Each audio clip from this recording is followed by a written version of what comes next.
Getting through the Europa League Quarter Finals yesterday, and dare I say it, we have one foot in the semi-finals already.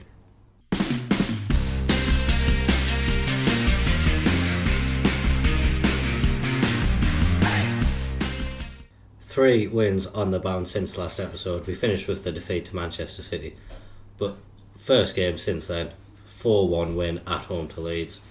Den Bogander, Ouedraogo, Bar and Bellingham on the score sheet for ourselves. And then, like we mentioned in the intro, one step in to the semi-final already. We'll check out Leeds' goals soon, but a 5-1 win at Lyon really puts us in the driver's seat coming into the second leg at the Stadium of Light. The game in between this game and that game was against West Ham. We were 2-0 down in this game. Will Walters got one back in the 39th minute, Ouedraogo in the 53rd minute, got us level. But then Angel Alacon, 90th minute winner for us. And that leaves us 9th in the Premier League, 32 games gone, 52 points on the board. We are on course to surpass last season's points total, but position-wise, few teams above us getting more points as well, which means we are probably going to finish lower in the table. Still an outside chance we can scrape into these European positions, but unlikely with what we have so far. On another day, which is all about the cup competitions for us, we do have Lyon coming up first before the FA Cup semi-final. Says playing forward, Tim, he gets into the box and puts it into the bottom corner for the first goal. After that, Daniel Ballard plays it to go into Tim again. He was on a mission in this game. Was really hoping he was going to get his hat-trick for us, but unfortunately that did not come. But a magnificent performance from Tim. He got an assist for Den Bogander as well.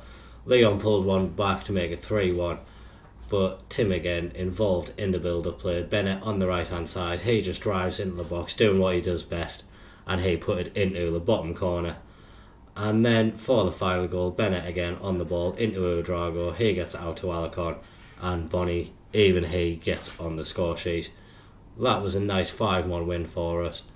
Sets us up to nicely for today's game at the Stadium of Light. And for that game today against Lyon, Patterson starts in goal, Triantis, Seal, Andreu and Serkin make up the defence. Janacek, Bellingham and Rigg in behind Laurent Bar and Den Bogander up front. Reading out the team, I've realised I do want Alacon in place of Bar on the left wing.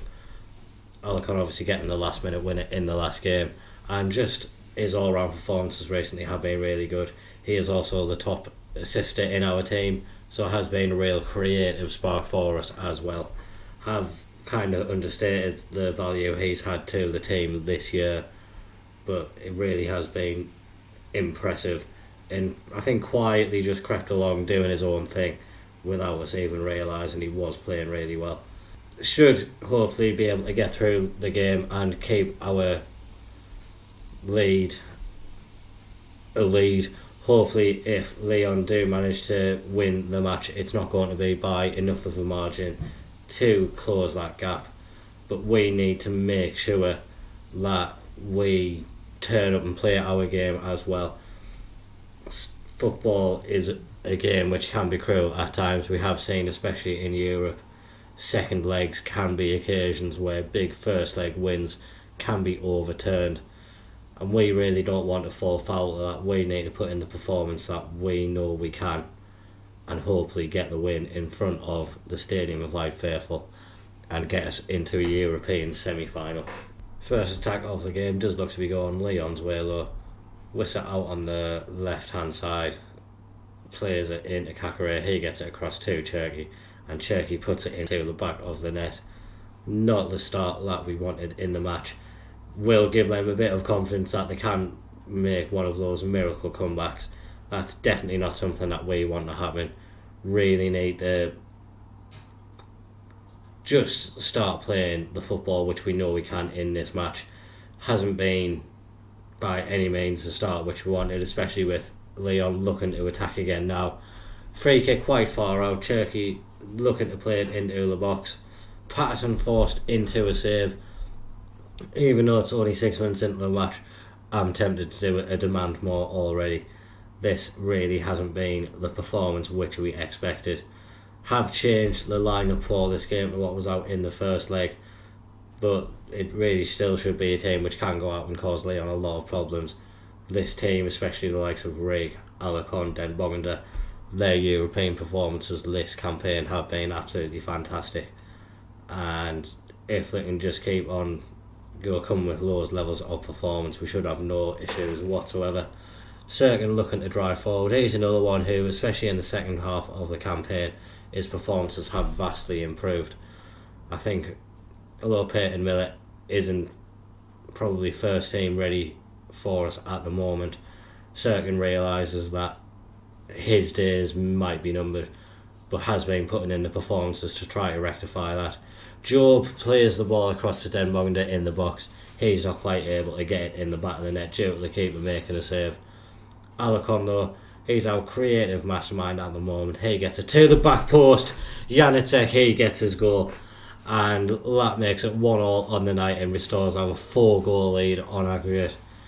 Really great goal and good ball in from Alarcon into the back post. Janacek, another player who, especially in the second half of the season, has become something of an unsung hero for us, playing in an unfamiliar deep lying playmaker role, and he really has been a great player for us when he has played there. I think he's got his 3 goals since he started playing in that position, and just again proving with his versatility that he can be a really important player for us, and picked him up for £1 million, similar to Alarcon, someone who we picked up, I think it was 1.2 or something around that for Alarcon.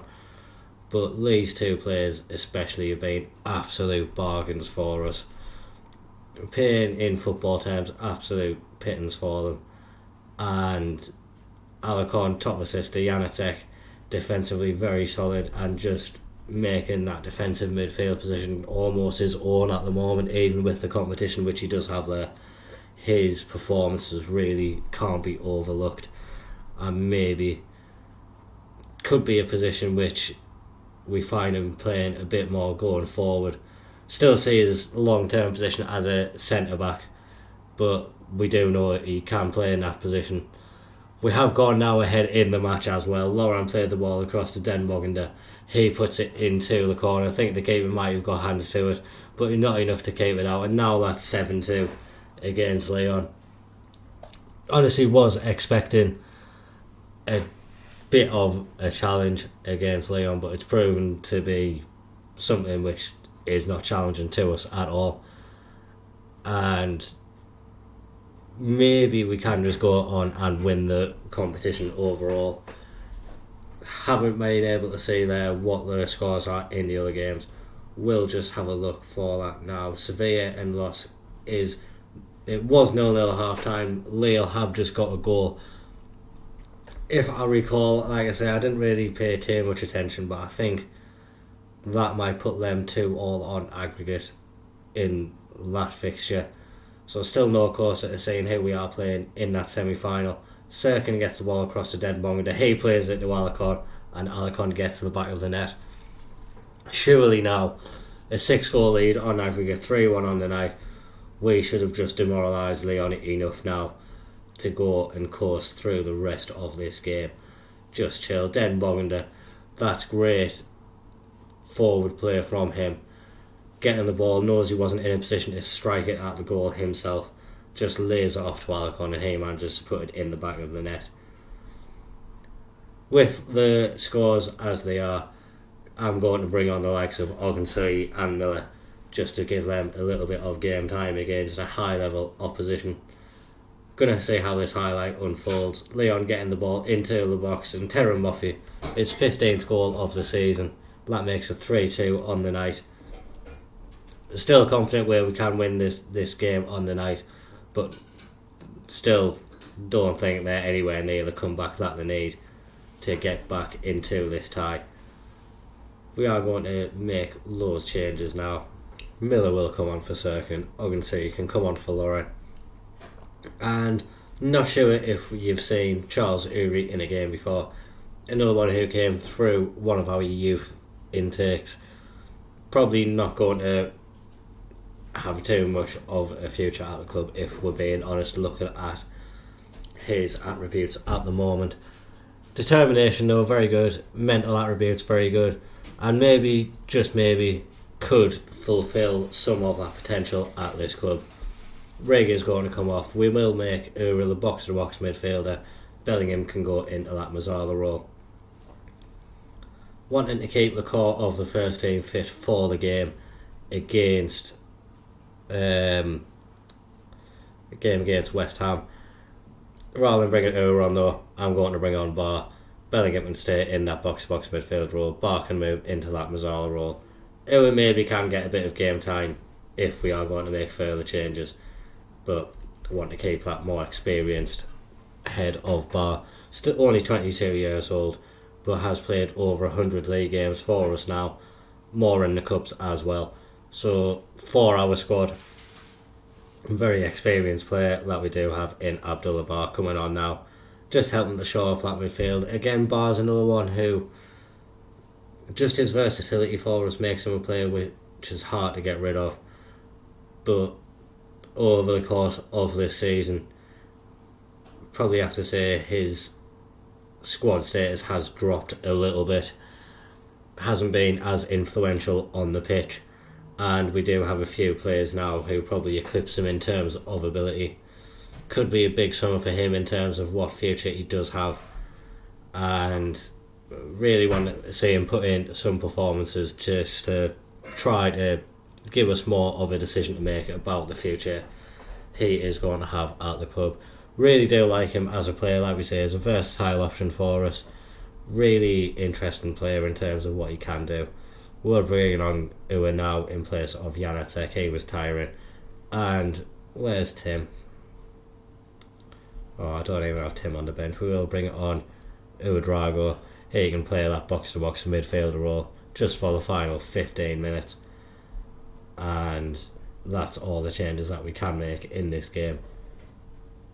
Like we say though, with Bar, maybe not sure if next year, depending. With the fantastic shot which almost went in, they hit the bar. But not sure if Bar's future would be at Sunderland. We will need to improve the squad again for next season, and he could be a player who we may look to move on just to increase the transfer budget which we do get. Obviously going to have to look at a few factors, which European competition we're playing in, if any, and just generally if any players do want to come in and join us, if any are unhappy if we don't get European football. It's going to be an interesting transfer window for us, but obviously it will be determined by ultimately when we know what we're going to be doing next season. I do have faith that we will be playing European football in some fashion, just due to the amount of paths we do have to get in there. But obviously nothing is assured, and we could find ourselves dropping down in the European leagues and going into the Conference League. Lots to think about. Still, one more game to come in this episode. We've got ourselves another semi-final, this time in the FA Cup. And like we say, in this competition, probably our favourites now, looking at the teams that are in it. But we still need to win the games. I'll see you back at Wembley for the Southampton match. For the semi-final against Southampton, Patterson retains his place in goal. Walters, Amadot, Ozic, Ballard and Val are the defence. Gore, Tim and Uedrago in midfield, with Clark, Bennett and Bonnie providing the attacking threat for us in this game. Jack Clark really hasn't had the best of games recently, so he's probably playing for his first team place at this point. Great news for the squad though, Shaquille Van Persie does find himself on the bench. Obviously had a broken leg, so has had a very big injury. Just want him on the bench so he is back part of the squad. We'll probably make him available for the under-21s to get a little bit of fitness back into him, but delighted to see him back for us. We know what a big occasion this is though, going out under the Wembley arch. Sunderland fans will have travelled down in their numbers, and we need to make sure that we book another trip here again at the end of the season for the FA Cup final. Alex Val has a corner in the first minute, gets it into the back post, but not a Sunderland player gets ahead to it. Do manage to get it back into the box. Tim has an effort just outside the box. Liss with the save though. We do have another corner. Val whip it in again. We are looking threatening in these opening seconds of the game. Jack Clark now. He gets it across to the box. No one able to get on the end of it. Southampton able to get it out into touch. Not going to stop there though from the throw in. Val to Udrago. He gets it into Clark. And Bennett finds the back of the net. 2 minutes into the match. We have gone 1-0 up. And got to say, good little goal from us. After a spell of pressure that we had put Southampton under. Udrago into Clark. He plays all the way across. Darvish really should have cleared that for Southampton. Not sure why he didn't even throw a boot at it. We're not going to question it though. And 1-0 now. Still looking to make this lead a little bit more formidable. Only 4 minutes into the game. Bonnie is through and Bonnie finds the back of the net. Questions of offside there. Do think the linesman may have had his flag up, so this one could be disallowed. Has been disallowed.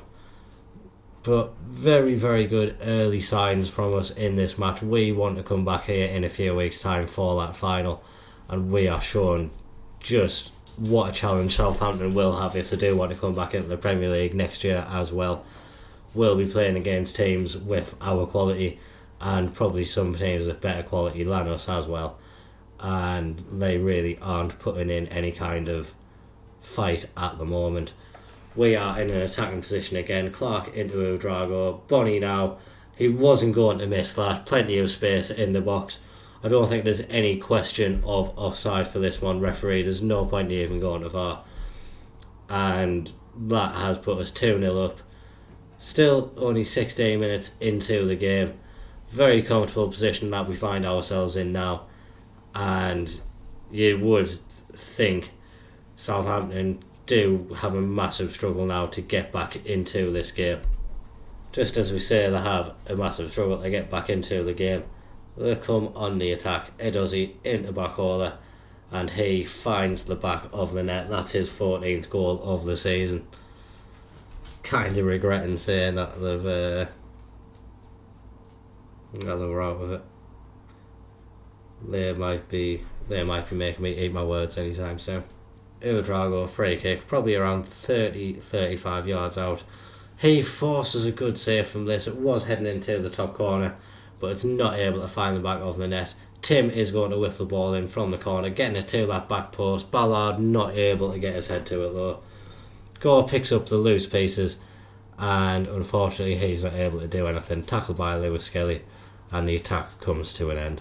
Alex Val, he gets the ball in. Tim gets his head to it. Liss with another save, and from the corner Tim's going to get it into the box. Another one going for the back post. No one in a Sunderland shirt really challenging for that, and as a result remains 2-1. Chances coming thick and fast in this game. Haven't really had too much of a chance to have a break, but Daniel Gore, he gets his 4th goal of the season for us, and that puts us 3-1 up. A really good finish from him. Drove it into the bottom corner from just inside the box.